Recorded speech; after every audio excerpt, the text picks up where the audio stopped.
तर सोपं असं वेळ नसतो आपल्याला जास्त, तर असं कलर भरण्यापेक्षा ना असं सोडून द्यायचं थोडंसं, नाही का, जरा छानही वाटते, कलर भरल्यासारखंही वाटते आणि आपला वेळही नाही जात आणि एवढी मोठी रांगोळी तयार होऊन जाते.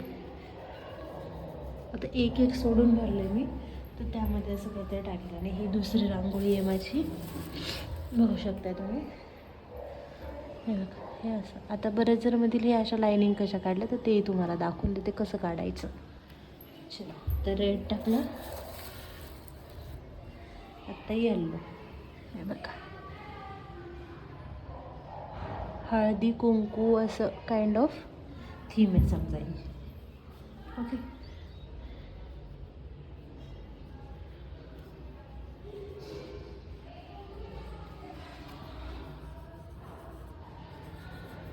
अरे बापरे, बघा छान वाटते ना, दिसायला भारी दिसते माझ्याकडे. आता ज्यांना माहीत असेल त्यांना सांगते.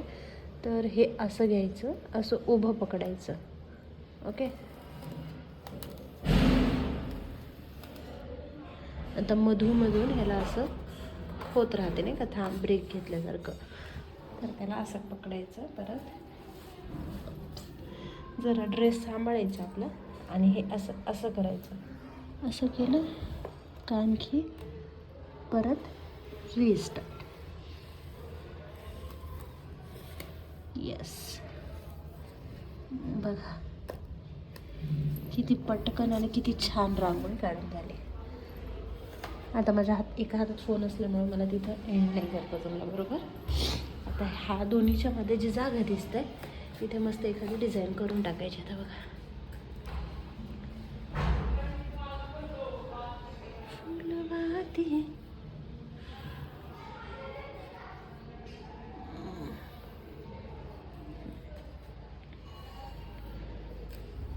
पहिलं असं काहीतरी जुगाडू करायचं, दिसायला छान दिसतं आणि मस्तही वाटतं. आता बघा, रेड कलर टाकल्यानंतर आणखी किती सुंदर दिसतं.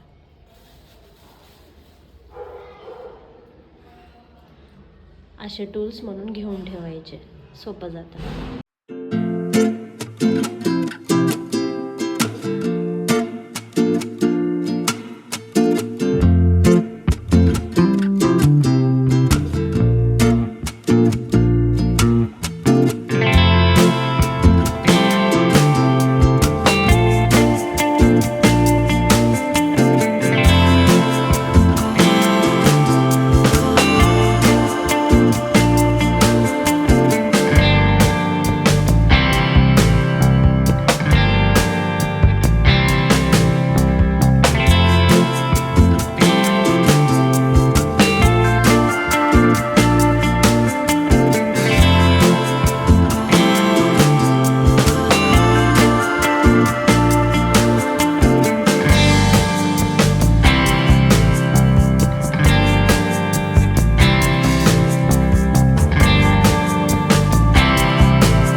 Welcome back to my YouTube channel. तर आज आहे दिवाळी आणि दिवाळीसाठी मी माझा असा गेटअप केलेला आहे and inspired bye Devon and only Urmila Nimbalkar. कसं वाटतंय मला सांगा. तसे मी फोटोज बरेच काढले पण आय थिंक याच्यामध्ये मला दाखवता नाही जमत आहे, बट तुम्हाला त्यामध्ये मी फोटोजमध्ये लक्षात येईल की किती छान वाटतंय.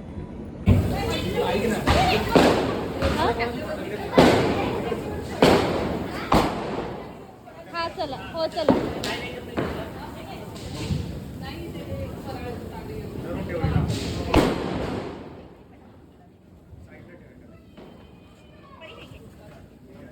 हा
म्हणा दिन दिन दिवाळी, गाई म्हशी ओवाळी, गाई म्हशी कोणाच्या, लांब लांब लांब लक्ष्मणाच्या. नाही माझ्या त्याच्या हातात नाही. हॅपी दिवाळी. हा चला सोडा.